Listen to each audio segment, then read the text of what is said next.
আসসালামু আলাইকুম, কেমন আছেন সবাই? আশা করি সবাই সুস্থ আছেন, ভালো আছেন। আলহামদুলিল্লাহ, আল্লাহর অশেষ রহমতে আমি আমার পরিবার ভালো আছি।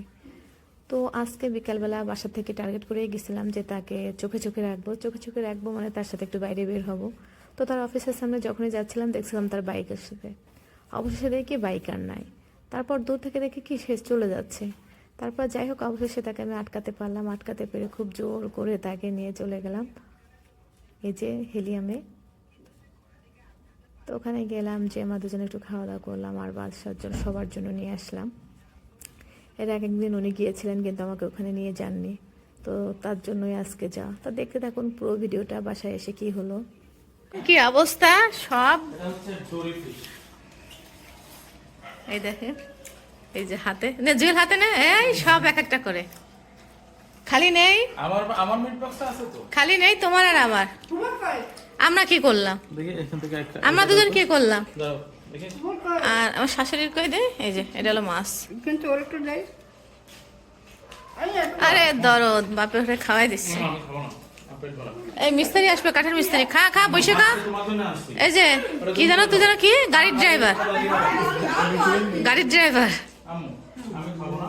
আরিশ এই তোমরা বেশি ওরুক দাদি খা, ওরুক দাদি খা, বেশি খাও না। অল্প একটু খাও, ওরুক দাদি খা। খাও তুমি খাও। খাও, দাদি দিছে খাও, খা খাও সবাই ঠান্ডা মাথায় খাও।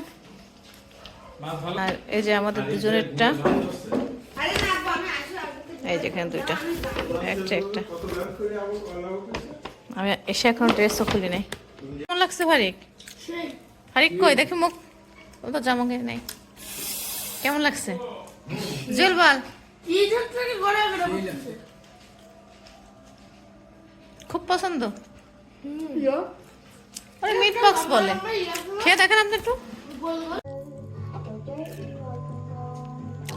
প্রতিদিন আমার বড় বাবু তার পাখিদের এভাবে যত্ন করে।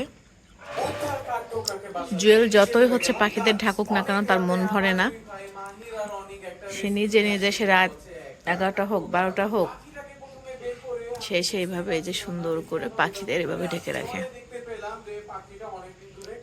শরীর প্রচুর হালকা ও একেবারে চিন্তা লাগা অনেক ফ্লাইট টেস্টেও দেখলাম ফেল। তো ওকে আর ডিস্টার্ব না করে আমরা একটু ছেড়ে দিলাম যাতে ও একটু ন্যাচারাল ফর্মে ফিরে আসে। পরে আমার গেঞ্জিতে লাগার পর দেখি ও খাবার চাচ্ছে। ন্যাচারালি জানি যে এবং কত সময় ধরে যে পাখিদের ঢাকে তা বলার না। ওকে আমি অনেক সময় নিয়ে পাখিদের ঢাকে, ওদের খাবার দেয়া, পানি দেওয়া, লাইট জ্বালায় দেওয়া, তারপর এখানে ছেড়ে দেয়, প্রত্যেকদিন ছেড়ে দেয়, দিলে এই যে এইসব জায়গায় ওড়ে।